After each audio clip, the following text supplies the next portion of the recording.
여야 의원들의 뜨거운 정치 토론 여의도 펀치 시간입니다. 더불어민주당의 박상혁 의원, 국민의힘 박형수 의원과 함께하도록 하겠습니다. 어서 오세요. 네, 반갑습니다. 네, 오늘의 첫 번째 여의도 펀치 주제어 보고 오겠습니다.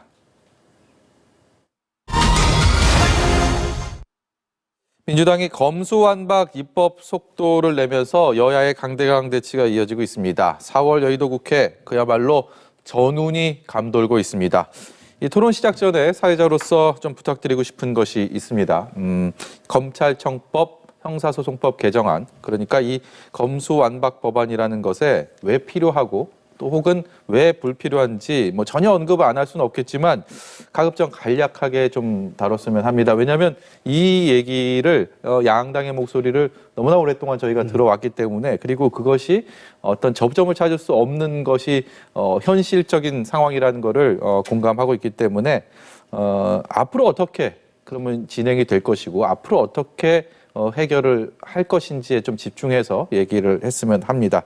일단 전운이 감도는 건 맞는 것 같습니다. 조금 전에 민영배 민주당 의원 법사위원으로서 일단 탈당을 했습니다. 무소속으로 법사위에 참여해서 이 법안 처리에 힘을 보태겠다, 이런 의미인데 박상혁 의원께서는 동료 의원으로서 어떻게 보셨습니까?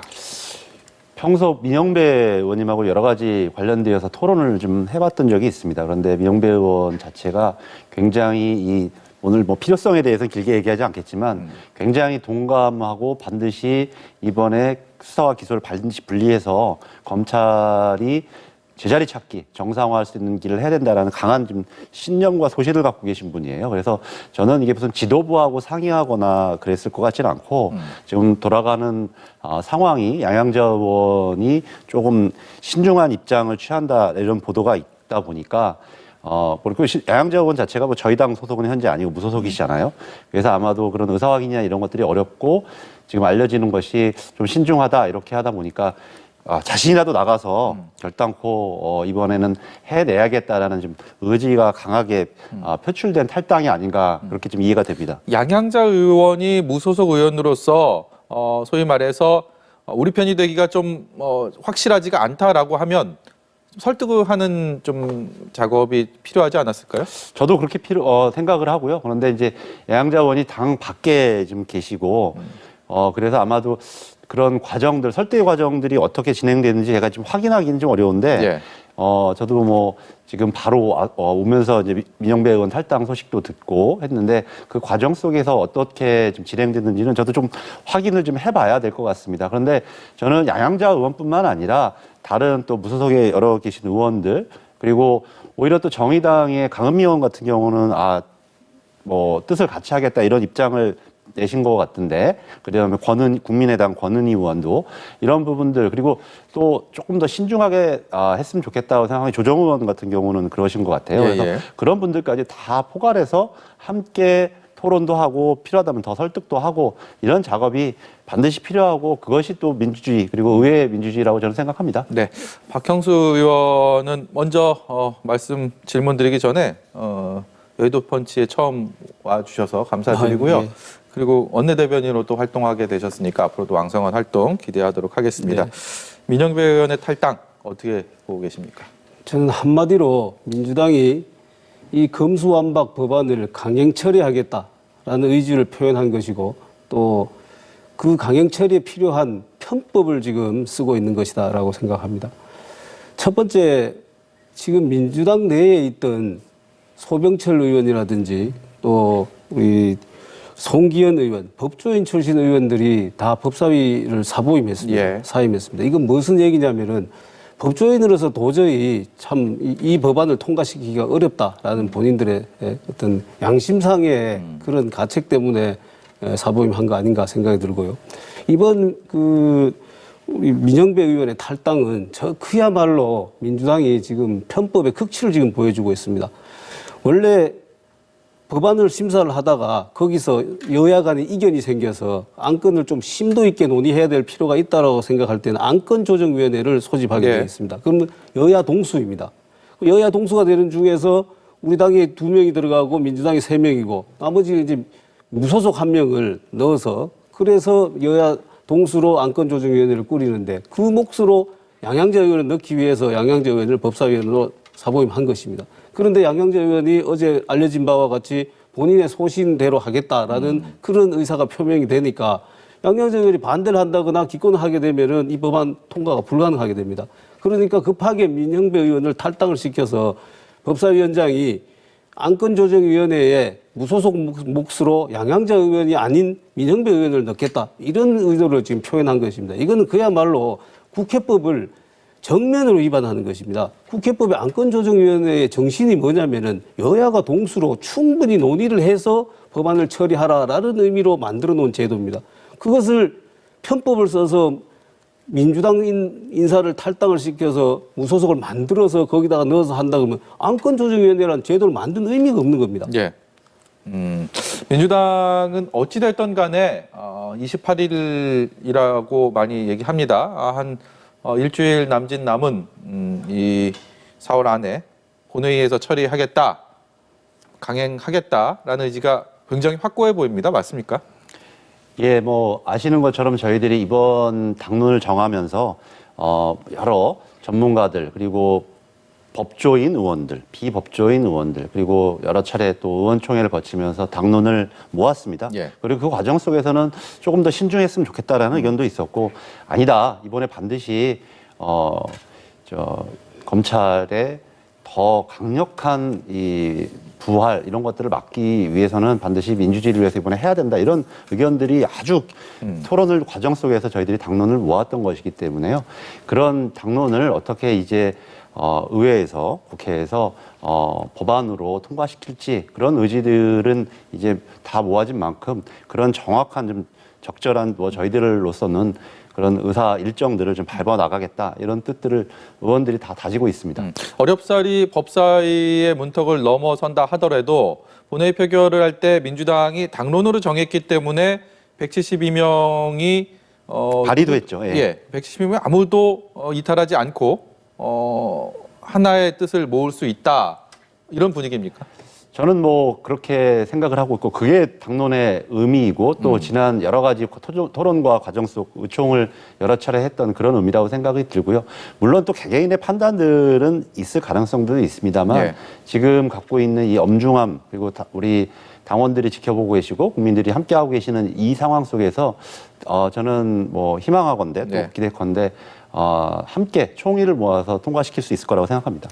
민주당의 의지는 뭐 들으신 것처럼 이렇게 강한데 여론까지 완전히 등에 업은 상황은 아닌 것 같습니다. 물론 여론조사에서도 그런 지표들이 많이 나오고 있기 때문에 이런 상황들 다 종합해서 봤을 때 국민의힘은 좀 여론전에 좀 더 힘을 쏟아야겠다라는 분위기가 많이 읽히는데 뒤돌아서 웃고 있다 이 상황들을 이런 얘기들도 있습니다. 어떻습니까?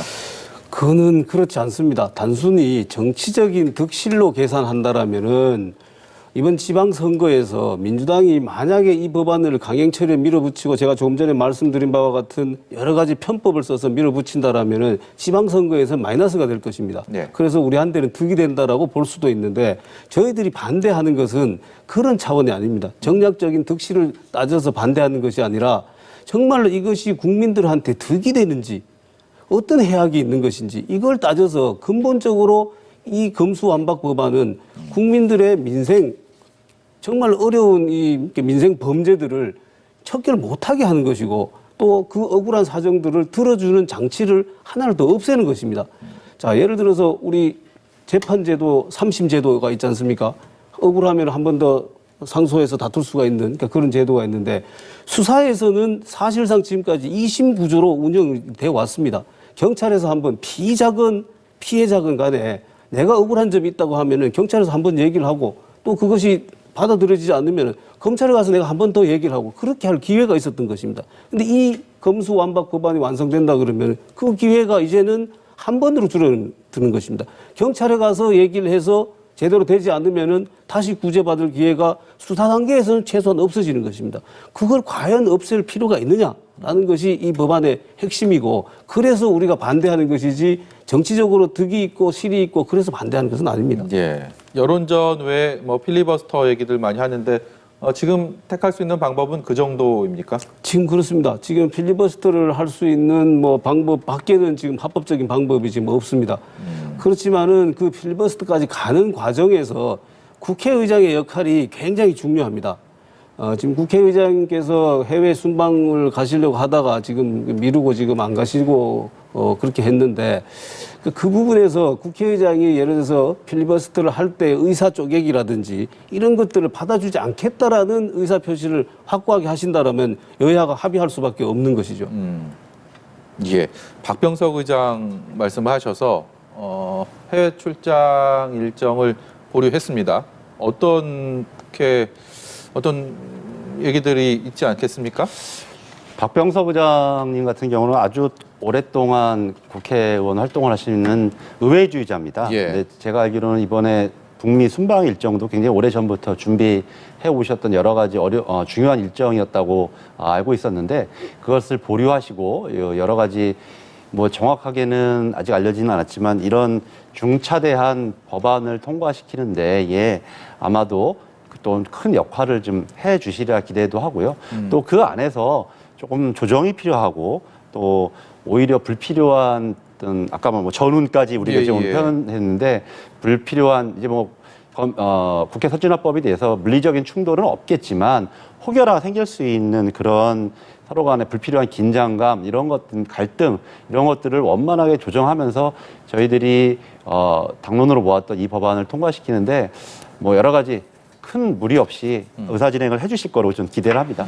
민주당의 계획대로 진행이 돼서 5월 3일에 국무회의에서 공포가 됐다라고 했을 때 그 과정에서 문재인 대통령이 거부권을 과연 행사할까 여기에 대한 견해도 엇갈리는 것 같습니다. 어떻게 생각하십니까? 예, 며칠 전에 그 김호수 총장하고 장시간 그 면담을 하신 것으로 알고 있습니다. 그리고 오늘 박수현 대변인이 나오셔서 방송에서 그런 의미에 대해서 뭐 정확하게 청와대에서 어떤 그 메시지를 낸 것이 아니기 때문에 다양한 해석들이 나오고 있는데 박수현 대변인도 제가 본 기사로는 이것을 속도를 조절하라거나 무엇을 지금 국회에서 신중하게 했으면 이런 취지는 아니셨던 것으로 저희는 읽혀집니다. 면담이 오히려 검찰이 그동안 해왔던 잘못된 관행을 스스로 바로잡고 혹시 또 필요하다면 국회를 잘 설득하고 또 김호수 총장 같은 경우는 임기제 총장 아니겠습니까?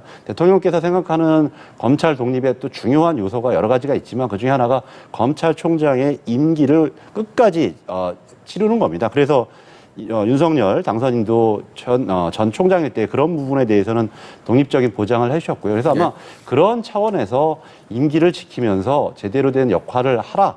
그리고 필요하면 국회에서 의견을 개진하고 또 한편으로 국회에서 국민들이 뽑은 국회의원들이 입법 정책적으로 결단을 내리고 하게 된다면 그에 필요한 후속 조치들을 취하는 것이 법을 집행하는 사람의 정당한 의무라고 생각합니다. 그 부분 뭐 간단히 제가 또 한 말씀 드리겠습니다. 그 박병석 국회의장님께서 해외 순방을 미루신 그 이유를 아마 두 가지 다로 양쪽으로 해석이 가능한 것 같아요. 현실적으로 지금 해외 순방을 가시면서 김상희 부의장한테 사회권을 맡기고 간다라면은 필리버스터를 하는 동안에 김상희 부의장께서 이 물리적으로 체력적으로 감당하기가 아마 힘든 부분이 있을 겁니다. 그래서 그런 부분 때문에 미루시고 안 가신 거라면은 강행 처리를 하려는 의사다라고 볼 수가 있고 또 한 가지는 국회의장께서 어제도 양당의 원내대표와 법사위원들 이렇게 같이 국회의장실에 모여서 양당에서 서로 의견을 한번 교환을 해봐라. 이런 중재안을 시도를 하셨거든요. 그 얘기는 국회의장께서 일방적으로 하는 데는 협력하지 않겠다. 양쪽에 중재안을 본인이 마련하시든지 아니면 양쪽에서 서로 중재안을 마련해와야지 내가 상정을 하겠다. 이런 의사를 표현한 것이 아닌가 저는 일단 그렇게 생각이 되고요. 문재인 대통령께서 김호수 총장을 청와대로 불러들인 것은 저는 이렇게 해석을 합니다. 굳이 검수완박의 법안에 대해서 대통령께서 그 찬성을 하신다라면은 사표를 내 의사를 표시한 그런 검찰총장을 다시 들어오라고 하는 것은 이례적입니다. 그것은 민주당이든 국민들한테든 보내는 메시지가 분명히 있는 것입니다. 속도를 조절하라는 것입니다. 그리고 검찰에도 충분히 국회에 가서 의견을 제출하고 이런 충분한 논의를 통해서 이 법안이 통과가 돼야 되는 것이지 지금 민주당에서 추진하고 있듯이 일방적으로 추진하라라는 생각이셨다면은 김호수 총장은 불러들이지도 않았을 겁니다. 그게 대통령께서 이미 사의를 표명한 장관을 요식행위로 청와대 와서 너 한번 얘기해봐라. 얘기해보세요. 이렇게 하려고 불러들여서 들었다. 이렇게는 해석하기가 어려운 거 아니냐. 예. 알겠습니다. 첫 번째 주제에 대해서는 이 정도 얘기하고요. 두 번째 주제를 보면서 두 분과의 토론 또 이어가도록 하겠습니다. 보여주십시오. 전운 1, 이번에는 전운 2입니다. 다음 주 월요일 한덕수 국무총리 후보자 인사청문회를 시작으로 청문 정국이 본격 시작됩니다. 이 또한 전운이 감도입니다. 먼저 정호영 보건복지부 장관 후보자 얘기를 좀 해볼 텐데요. 자녀에 대한 특혜 논란 좀처럼 가라앉지 않고 있습니다. 본인은 아니다라고 해명을 했음에도 불구하고 여러 가지 의혹들이 제기되고 있는데 민주당에서 보는 가장 심각한 의혹은 무엇이라고 생각하십니까? 그러니까 저는 개별 사건 하나하나를 갖다가 평가하는 것은 좀 적절치 않고요. 뭐 병역 의혹도 있고 자녀들의 의대 편입학 의혹도 있고 여러 가지 의혹이 있습니다만 그렇게 하나하나 이렇게 좀 잘게 쪼개서 보기보다는 이 정호영 후보자가 과연 보건복지부 장관으로 적합하고 업무를 수행할 수 있는 사람이냐라고 하는 좀 근본적인 평가가 필요합니다.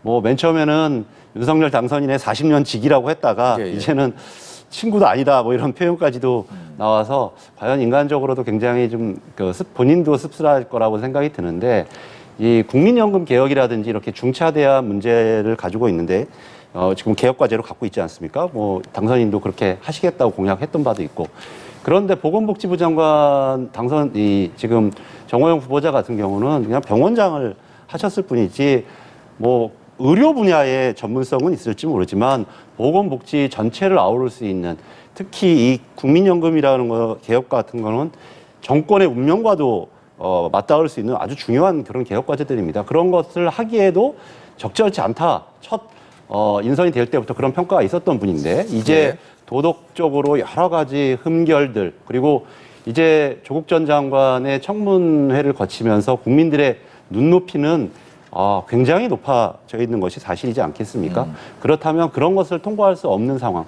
만약에 청문 보고서가 채택이 안 되더라도 임명을 강행하게 된다면 아까 말씀드렸던 것처럼 정호영 후보자가 장관으로서 국민연금 개혁이라든지 이 코로나 이후에 여러 가지 보건 문제 그리고 앞으로도 또 새로운 이 신종 감염병이 나올 수도 있는 상황 이런 것들을 제대로 대처하고 업무를 집행하고 공무원들을 독려하면서 할 수 있는 그런 위치를 할 것인가 또 마찬가지로 국회에 나와서도 국회를 상대할 수 있는 사람인가 전혀 그렇지 않다. 뭐 이것이 다 이제 뭐 청문회 전에도 다 입증이 되었기 때문에 스스로 자진 사퇴하는 것이 전 정답이라고 생각합니다.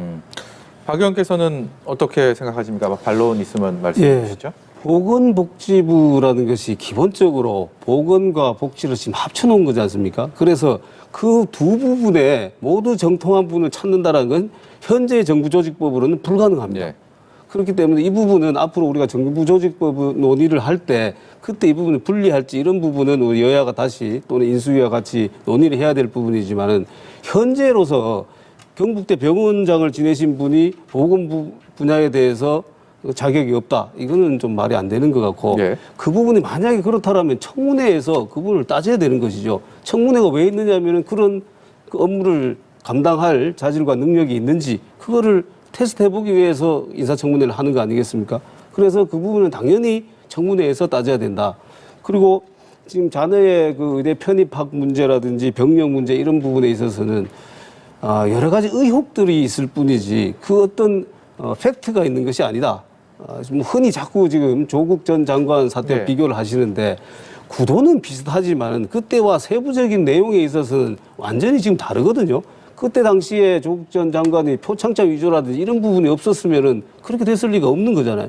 이 부분에 있어서도 그런 표창장 위조라든지 뭐 이런 편법이 있었다든지 뭐 이런 부분이 있으면은 저희들도 당연히 그것은 인사청문회라든지 꼭 능력과 자질만 검토하는 것이 아니라 도덕성까지도 포함해서 같이 검토를 해야 되는 것이기 때문에 인사청문회 전이라도 논의할 수도 있겠지만은 지금 현재 상태로서는 본인도 자녀 의혹에 대해서는 다 공개를 했고 또 병력 문제에 대해서는 병원을 지정해주면 지금 가서 신체 검사를 다 받고 하겠다라는 거 아니겠습니까? 그래서 그런 절차를 밟아서 인사청문회에서 결격 사유가 나오면은 통과가 안 되는 것이고, 예. 그 전에라도 아까 얘기한 그런 명백한 어떤 증거 이런 부분이 나온다라면 모를까. 그렇지 않은 상황에서 의혹만 있는 상태에서 사퇴를 해야 된다. 이거는 지나치다라고 생각합니다. 어찌됐든 간에 지금까지 잠깐 하나만 네, 네. 말씀드릴게요. 지금 아마 인수위에서는 이 정호영 이 후보자를 그 사퇴시키거나 이러지 않는 이유가 있을 거라고 생각해요. 그건 왜냐하면 지금 한덕수 총리 후보자 같은 경우는 굉장히 지금 심각한 상황이고 나머지 교육부 총리 그리고 뭐 한동훈 장관은 더 말할 것도 없고요. 이렇게 굉장히 결격 사유거나 굉장히 논란이 있는 분들이 많아서 이런 분들 만약에 이 정호영 후보자가 사퇴해서 떨어지게 되면 다음으로 계속 넘어갈 기호이기 때문에 나중에 청문회를 하고 나서 결국 정호영 후보자를 희생양으로 삼으려고 네. 하는 그런 좀 전략으로 네. 보여지는데요. 저는 아까도 말씀드렸던 것처럼 언제는 40년 직이었다가 이제는 친구도 아니라고 하고 이제는 또 한편으로 청문회를 돌파하기 위해서 이렇게 되는 게 굉장히 인간적으로도 정호영 후보자한테 좀 적절치 않다 이렇게 생각을 합니다. 예, 박상혁 의원이 쉽게 말해서 타깃을 옮기지 않고 정호영 후보자를 그대로 유지하면서 마지막에 국민의힘이 카드로. 좀, 희생양으로 삼겠다. 뭐 그런 의도가 아닌가라는 의견을 제시해 주셨는데 네. 그 부분에 대해서는 박형수 의원의 견해도 좀 여쭤봐야 될 것 지금 같습니다. 민주당 측에 이렇게 말씀드리고 싶습니다. 지금 타겟을 왜 굳이 한 분만 놓고 타겟을 삼고 계십니까? 타겟이 여러 개 있으면은 그분들 문제가 많은 분들이 있으면은 모두 다 주장을 하면은 국민들께서 다 판단하실 거 아니겠습니까? 이분은 적절하다, 부적절하다. 꼭 정호영 후보자가 사퇴를 해야지 그 다음 타겟을 정해서 그분에 대한 의혹을 제기하고 그런 건 아니잖아요. 각 지금 부처별로 인사청문회를 다 지금 준비하고 있는 걸로 알고 있는데 그런 부분에서 문제가 있다라면 언제든지 지금이라도 얘기를 해서 그런 부분을 한꺼번에 같이 걸러내는 것이 맞지 꼭 뭐 하나하나 이렇게 하실 필요는 없다라고 생각합니다. 지금 상황이 국민의힘 입장에서도 사실 좀 부담스러운 거는 사실이지 않습니까?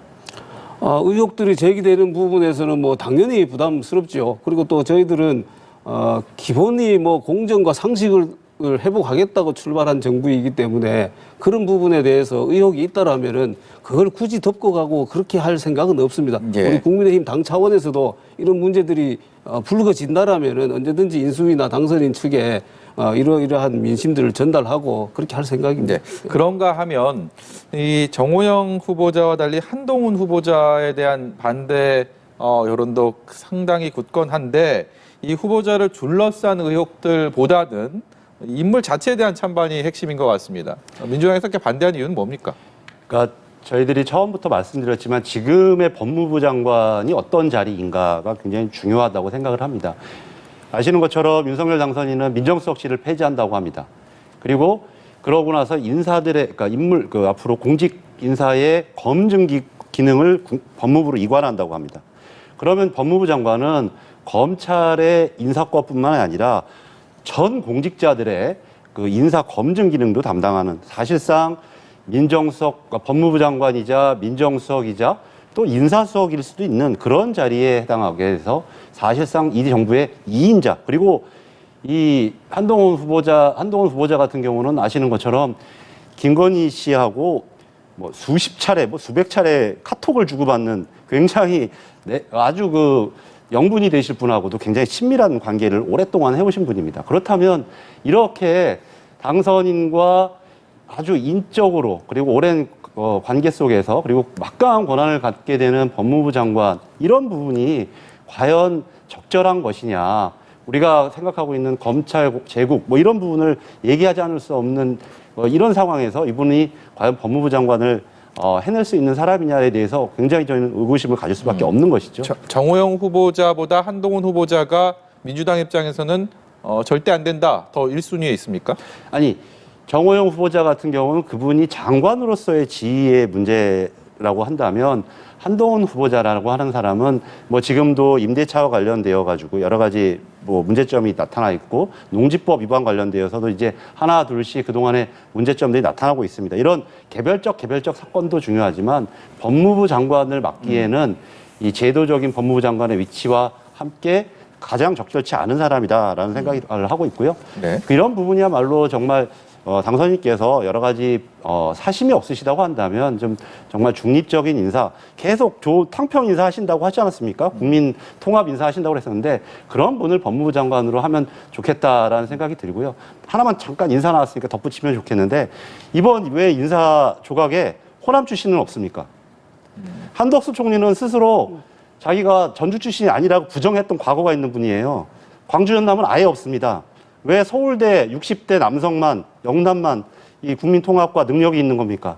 저는 그런 부분에 당선인께서 답하셔야 된다고 생각합니다. 예, 박형수 의원의 답을 듣도록 하겠습니다. 네, 그 부분의 답은 이미 당선인께서 수차례 표명을 했습니다. 윤석열 정부의 인사의 기준은 뭐냐? 능력과 전문성이다. 지역 안배 이런 거 고려하지 않겠다라고 이미 공언을 했습니다. 그 기준에 따라서 인선을 지금 하고 있는 것입니다. 거기에 우연히 호남 출신이 있다 없다 이런 걸 가지고 주장하는 것은 윤석열 정부의 기본 철학과 지금 맞지 않는 주장이다라고 말씀을 드리고요. 그다음에 지금 한동훈 후보자에 대해서는 뭐 농지법이나 임대차 부분에 대해서는 이미 다 해명이 됐습니다. 예. 굳이 뭐 여기서 시간도 없는데 다 설명을 드리지는 않겠습니다만 또 문제가 있다면 그런 부분을 인사청문회에서 민주당에서 따지면 될 것이고 한동훈 후보자에 대한 근본적인 원인은 민주당이 그동안 민주당의 그 추미애 장관 이후로 계속된 한동훈 후보자에 대한 그 탄압이죠. 그게 뭐냐면은 결국 수사 때문에 시작된 부분 아니겠습니까? 이런 부분 때문에 반대를 하는 게 근본적인 원인이잖아요. 그래서 저는 이렇게 한번 거꾸로 한번 생각을 해보고 싶어요. 만약에 우리 당선인께서 한동훈 후보자를 법무부 장관이 아닌 서울중앙지검장이나 검찰총장이 임명을 했다라면은 어떻게 됐을까? 민주당은 지금보다 훨씬 더 진짜 난리가 났을 것입니다. 이것은 무슨 얘기냐면은 한동훈 후보자를 그런 직접적으로 수사를 행사하는 곳에 배치를 하지 않겠다라는 네. 당선자의 생각인 것입니다. 그래서 이런 부분을 우리 민주당에서 능력에 문제가 있고 전문성에 문제가 있다라면 청문회에서 당연히 걸러내야 되는 것이죠. 근데 아예 지금은 청문회에 응하지도 않겠다라고 얘기를 하는 것은 이거는 그냥 정치적인 낙인 찍기이지 인사청문회를 대하는 태도는 아니다. 그렇게 얘기를 하고 싶습니다. 네, 이 얘기 또한 계속 시간을 두고 얘기를 해도 사실 또 접점을 찾기는 현재로서는 좀 어렵다는 생각이 짙게 듭니다. 두 분 말씀은 여기까지 듣도록 하죠. 판단은 시청자 여러분들의 몫으로 남겨두도록 하겠습니다. 여의도 펀치 오늘은 박상혁 더불어민주당 의원, 박형수 국민의힘 의원과 함께했습니다. 고맙습니다. 감사합니다. 감사합니다.